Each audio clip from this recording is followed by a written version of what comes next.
What is up, YouTube? Welcome back to the channel again.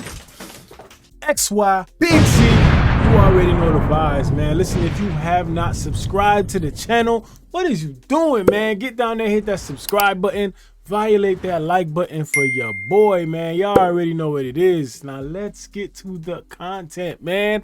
Listen, we here to talk about the boy Drizzy Drake, man. Please, please, no!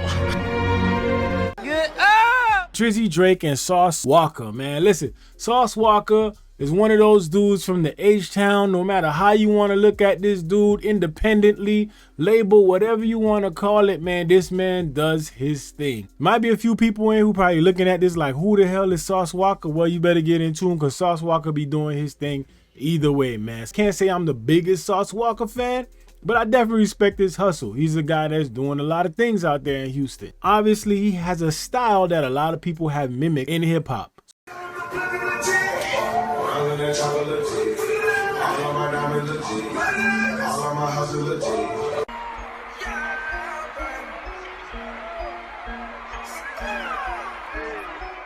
Basically, what we're here to talk about is how he called out Drake for being essentially a culture vulture. Started living in the city, seeing how we living, seeing how the flavor is, seeing how we spilling, thinking I'm in H-Time. What a good feeling. Yeah, it's cool to show love, but it's different when you're stealing. What did you feel like was taken from you?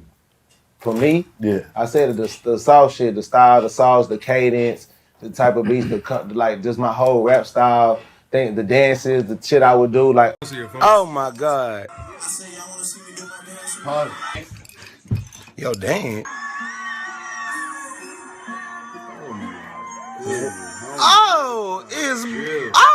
Buddy. Dancing shit is big back then. People tried to make it like belittle having a rap style and then having a signature move or dance that goes with that rap style. I get bothered as a gatekeeper or a historian or a person that added on to story and culture in my city if I feel like that's being stolen from or mistreated and not protected and represented. So that was a part of it, and people personally having situations with me. We all know that there's a couple things that happened here and the reason why this is relevant. Obviously, Kendrick Lamar called out Drake for being a culture vulture and basically just borrowing from cultures in different areas and basically just moving on now afterwards. A lot of motherfuckers took my style, even Drake. Wait, let's go back. You said who took your style? Man, you saw that Drake video, man. Oh yeah. You saw that The video, Hotline man. Bling joint. The Hotline Bling joint. Yeah, one too many niggas doing that. Nobody's doing that shit. Bro, me, double O. I swear broke bitches make me sick.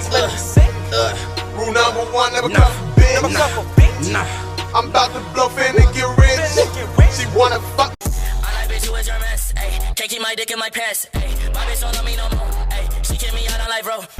All on that bitch on the street. Dream about working my sleep. Okay, I got a life on the streets.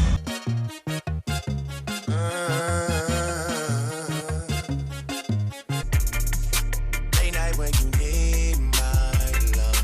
Call me on my side. To the bottom, scuba, so I'm on the grind, skateboard or scooter, till I am the king of my castle, Cooper. Dawg, I took a shot in the dark, in the industry of sharks that's surrounded by water, Cuba. Nino, she insists she got more class. We know, swimming in the money, come and find me. Nino, if I was at the club, you know I balled. Chemo. One thing about music, when it hit, you feel no pain. White folks that controls your brain, I know better than that. That's game, man. One thing about music, when it hits, you feel no pain. And I swear I got it that make these go insane. We all know how people felt about him borrowing from the LA culture, borrowing from the Bay, you know. Drake is like one of those artists that borrows different things from different cultures. And listen, a lot of artists do it, but I think because of the fact of where Drake is and basically his stardom and who he is, a lot of people feel like he should be paying homage. And Sauce Walker was one of them. So let's take a look at this Breakfast Club interview that he did a while back. Like what you just said that it wouldn't be no Drake without Houston. It wouldn't be no Drake without Houston. Okay, so at the time, why did Drake not? It's still to this day. Why did Drake not have no bunch of records with Houston artists? You didn't doing that with Atlanta. If you love Atlanta, and he got it's 7, 8, 9, 15 artists that you got songs with in Atlanta. You know that the city of Atlanta was gonna look at you weird for not doing that. Look at you and feel a certain type of way by you you not making those songs and making those moments with that city, but you knew that it was also beneficial for you as an artist to make music with these songs because the leveling of stardom and momentum, it feeds each other versus you feel that I'm just the A-side artist that's lifting up this musician. But as far as the city of Houston, you looking at it for the market share. All of these country ass people in Houston, they got all of this land, all these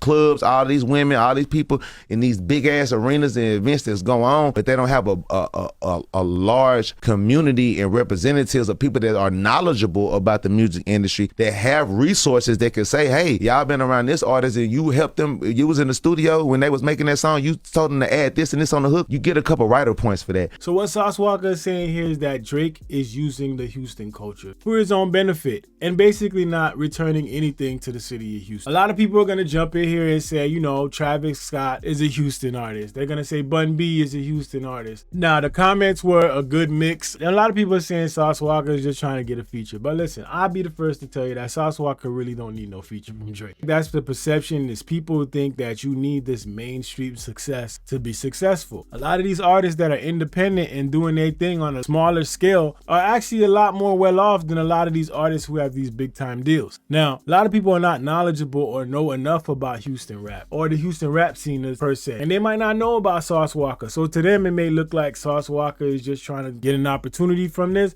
I doubt that's the case. Now, Bun B did respond to, you know, Sauce Walka basically saying that Bun B is not really from Houston. No disrespect to Bun B, he's from Port Arthur, he's not from Houston. A lot of people try to say, oh, well, Drake made a song Bun B. Bun B not from Houston. No disrespect to him. This is Houston, Texas we talking about. You just said Houston, didn't you? Did you say Port Arthur? Did you say Houston? Bun B response is born in Houston, Northwood Manor, moved to Westside, PA in 6th grade, none taken. Now, I mean, we won't go into this whole thing about where people from, whether they from here or there. We can't pretend to act like Bun B is not from Houston. So we gotta keep it real. Bun B, he's one of those artists who's known for Houston, Texas. Now, Drake has shown a lot of love to Bun B. I feel like what Sauce Walka is referring to is those artists that a little bit more less mainstream. And I think what he's saying is that basically Drake is benefited from the culture and not giving anything in return. We all know that with this Kendrick Lamar beef, Drake basically, after everything happened, sold his home in LA and moved to Houston. So it kind of makes it look like Drake is moving from place to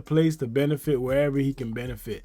And obviously we all know that the benefits are super low for him in LA. So he had to get up out of there. Sauce Walka had an interview with the OVO top glaze general, DJ Glizak, aka Academics, for y'all on this that don't know on this channel. But he basically had an interview with him where he talked about where that stemmed from. Obviously they're in a better place and they since patched things up, but him explaining the issue makes a lot of sense when you sit back and listen to it. The second time I covered you was the Drake thing. Yeah. And I felt it was a little bit of, all right, man, you gonna show some respect down here. Yeah. I mean, I'm one of the main ones on that shit. Like I'm gonna stand on the business, but I'm friends. What was that about? What was that about? I know it's been a while. Yeah, you know that shit over with. That shit years ago. I was a kid then. I was a man then. Prime example. I just was in California in Rosecrans, Bumpton, California, with all the power rules, all the PDLs, all the Denver lanes, bounty hunters around the corner. I embrace all gangsters. I embrace anybody who is a part of the struggle and part of the lifestyle that I've lived before this rap shit, before this fame, before this fortune. And there's certain cities that hold the title to creation to certain things that are culturally valued, just like battle rapping. I love battle rapping. I was once a battle rapper. So I respect where the fuck it comes from. So if I'm gonna go to New York and I'm gonna use the momentum and the audience and the culture and the essence of battle rappers or of gangbanging and then go replicate or profit from it. And profit from it, why would I not go live? Love. Yeah, what the fuck? You have to not only show some, because you can show some love by just identifying something. And some people consider that love because you identify it exists. But that doesn't necessarily mean you show the love, because if you in a position of greatness or a position of power, a position of multitude, you can add on to what you're taking from and make that thing even better and greater. So I get what he's saying here. A lot of what Sauce Walka is saying here is that if Drake is going to benefit from the culture, which means, you know, using the slang or in whatever sense we may say in these songs, using the accents, because we know these aren't native accents that he has, right? UK Drake. It's like that one time at Cello, a good thing man won't pulling out phone. Jamaican Drake. Then trust me, headshot about them balls. New Orleans Drake. Yeah, you know, I mean. Arabic Drake. Ting told me that I look like Yusuf, look like Hamza. Toronto Drake. You guys make me sick to my stomachs, fam. Caucasian Drake. Just one of the most intelligent people I've ever met. Scrabble. New York Drake. Show out with none of the study. I don't really do what other people do. Like Real Drake. Look, can we just break up and get this over with? So when Drake get on the song and use like a Jamaican accent, or you know, does his like dance hall thing, or you know, gets on and uses the UK accent, give back to the culture if you're gonna profit from the culture. And I think that's one of the biggest issues with Drake that we've had, and this is one of the reasons why the Kendrick Lamar beef went the way it went. Kendrick Lamar basically pointed that out, and people basically were able to recall the moment where they've seen that. So you watch Drake do these things, and then you start to think to yourself, okay, maybe there is some, you know, merit to this. I don't have no disputes with Drake anymore. Like, I don't give a fuck about that shit. I'm a millionaire. How did y'all ever like resolve it too? I mean, it's just over. You constantly coming in the city. I'm constantly trapping around the world. We gotta bump into each other. It's no such thing as not bumping into each other. And like y'all seen what y'all seen on camera, but it's a whole bunch of shit that will go on in the city of Houston that's not on camera with different conversations and encounters where we run into each other and shit. Like whatever I do on the internet, I'm gonna do it in real life, man. It got to a point where bro just like reached out to me, or he invited me to a party he had in Houston.